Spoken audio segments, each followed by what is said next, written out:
ఇది కేవలం సమాచారంగా మాత్రమే భావించండి. వైద్య నిపుణులను సంప్రదించండి.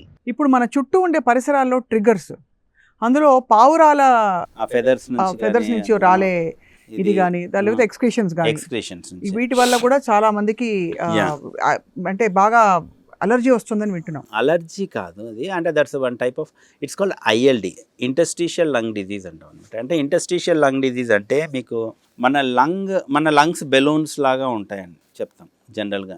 ఇట్ హ్యాస్ అంటే it will expand and it will collapse. But balloon లాగా అయితే పగిలిపోవాలి కదా, సో అట్లా పగలదు. ఎందుకు అంటే this interstitium will be there. Interstitium అంటే ఒక ఫైన్ నెట్వర్క్ అనమాట, skeletal network for the lungs. ఆ fine skeletal network which is stretchable, which is very elastic, అది ఉంటుందన్నమాట. సో ఐఎల్డీస్లో ఏమవుతుందంటే ఆ స్ట్రెచ్ అయ్యే ఏదైతే ఇంటర్స్టిషియం ఉందో అది గట్టిపడిపోతుంది, ఫైబ్రోసిస్ అయిపోతుంది అనమాట. అంటే స్కారింగ్ అంటాం చూడండి. ఆ ఇంటర్స్టిషియం గెట్స్ స్కార్డ్, దానివల్ల ఏమవుతుందంటే లంగ్స్ ష్రింక్ అవుతాయి అండ్ లంగ్స్ స్టిఫ్ అయిపోతాయి. సో గాలి పీల్చుకోవాలి అంటే కూడా, ఫర్ ఎగ్జాంపుల్ మనం నార్మల్ బ్రీదింగ్లో మనం పీల్చుకుంటే 3 లీటర్స్ ఎయిర్ పీల్చుకోగలుగుతాం. అదే వాళ్ళకి లంగ్స్ గట్టిపడిపోయాయంటే వాళ్ళు 1.5 లీటర్ కూడా పీల్చుకోలేరు అనమాట. అండ్ మన నార్మల్ టైడల్ బ్రీదింగ్ అంటే క్వైట్ బ్రీదింగ్లో మనం 500 ml ఎయిర్ పీల్చుకుంటాం, 500 ml వదిలేస్తూ ఉంటాం.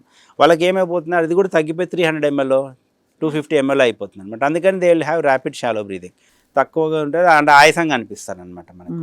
సో ఐఎల్డీస్ అంటే అది మెయిన్గా ఇంటర్స్టిషియం బికమ్స్ ఫైబ్రోస్డ్ ఆర్ స్కారింగ్ వచ్చేసి దానివల్ల లంగ్స్ స్టిఫ్ అయిపోతాయి.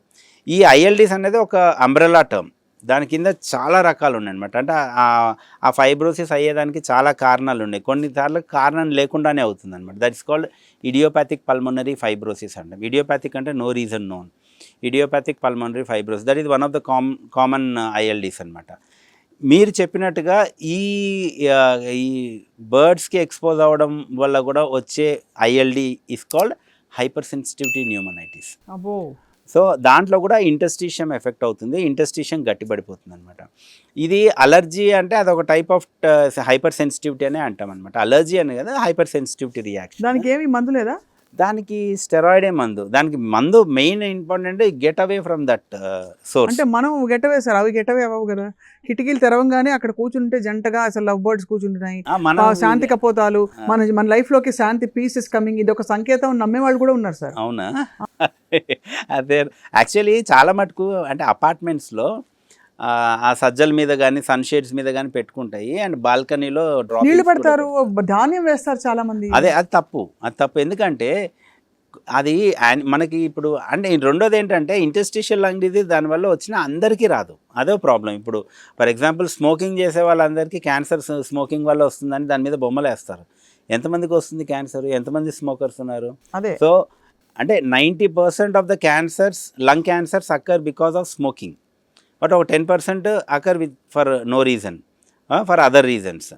కానీ సిగరెట్ తాగే వాళ్ళలో 90%కి క్యాన్సర్ రాదు, వాళ్ళలో ఒక 10%కి వస్తుంది, 90%కి క్యాన్సర్ రాదనమాట. అదే రకంగా దీంట్లో కూడా బర్డ్స్కి ఎక్స్పోజ్ అయిన వాళ్ళు అందరికీ రాదు, వాళ్ళ బాడీ తత్వం బట్టి ఉంటుందన్నమాట. ఆ కొంతమందికి హైపర్ సెన్సిటివిటీ ఉన్న వాళ్ళకి ఐఎల్డీస్ వస్తుంటాయి. అవి ఎంత ప్రభావం ఉంటుందంటే అంటే వాళ్ళకు కూడా తెలియదు. Sometimes they also don't know. ఏదో దగ్గు ఉంటుంది, డ్రై కాఫ్ ఉంటుంది, మా దగ్గరకు వచ్చేసరికి ఫైబ్రోజ్ అయిపోయి ఉంటాయి లంగ్స్. సో ఆ బాల్కనీలో పెడతారు, ఆ డ్రాపింగ్స్ ఉంటాయి, ఫెదర్స్ ఉంటాయి. మీరు ఈవెన్ అవన్నీ తరిమేసి అదంతా క్లీన్ చేసినా కూడా ఆ అలర్జెన్ పోదు, అంత ఈజీగా పోదు. సో మేమేం చెప్తామంటే అట్లా పేషెంట్స్ ఉన్నారు, అట్లాంటివి ఉన్నాయి అంటే వాళ్ళు ఇల్లు ఖాళీ చేసి they have to shift some other house అని చెప్తాం. ఎందుకంటే అది పోవడానికి కూడా చాలా నెలలు పడుతుంది అక్కడ నుంచి ఆ యాంటీజెన్స్ పోవడానికి. సో ఊరికే క్లీన్ చేసేస్తాను అయిపోతుంది అంటే కూడా అవ్వదన్నమాట. సో అంత అలర్జెన్స్ అనేవి అంత ఇదిగా ఉంటాయి. సో కానీ చాలామందికి అవగాహన లేక ఏంటంటే వాళ్ళకి రోజు వెళ్ళేసి ధాన్యాలు వేయడము లేకపోతే పెట్టుకుంటే దాన్ని వదిలేస్తారు. అవి మన హెల్త్ ఎఫెక్ట్ అవుతున్నాయి అని అన్నప్పుడు we have to take care, we have to remove all those ఈ things. ILD symptoms ఎలా వస్తాయి సార్? ఫస్ట్ డిస్కంఫర్ట్ లో ఉంటుందా? ILD అనేది స్లో ప్రాబ్లం, ఇవన్నీ క్రానిక్ ప్రాబ్లమ్స్ ఎప్పుడు కూడా స్లోగా ప్రెసెంట్ అవుతాయి. The common symptom they have is cough, dry cough, ఊరికే పొడి దగ్గు, ఎప్పుడో ఒకసారి దగ్గు వస్తుంది, ఇరిటేషన్ వచ్చింది, దగ్గు వచ్చింది అంటాం. The second symptom is exertional breathlessness, కొంచెం దూరం నడిస్తే ఫస్ట్ ఏంటంటే మెట్లు ఎక్కితే ఆయాసం వస్తుంది 1-2 ఫ్లోర్స్. దెన్ కొంచెం ఎత్తుగా ఎక్కారంటే ఆయాసం వస్తుంది. దెన్ ఫ్లాట్ రోడ్ మీద నడిచినా కూడా ఆయాసం వస్తుంది. అది కూడా స్లోలీ ప్రోగ్రెసివ్ ఉంటుంది. అంటే లైక్ ఒక రోజులోనో 2 రోజుల్లోనో 10 రోజుల్లోనో రాదు, ఓవర్ 6 months అట్లా వస్తుంది అనమాట. అలాంటప్పుడు ఏంటంటే they also get used to their this thing. అంటే మెట్లు ఎక్కితే ఆయాసం వస్తే మెట్లు ఎక్కరు. But when you ask them మీకు ఆయాసం ఏమైనా ఎక్కువ ఉందంటే నాకు లేదంటారు. But they restrict their physical activity. Sir మీరు నా గురించే చెప్తున్నారా? Probably they restrict their physical activity. Physical activity restrict చేసుకొని నాకేం లేదంటారు. యాక్చువల్గా మెట్లు ఎక్కమంటే 2 అంతస్తులు ఎక్కేసరికి ఆయాసం వచ్చేస్తుంది వాళ్ళకి.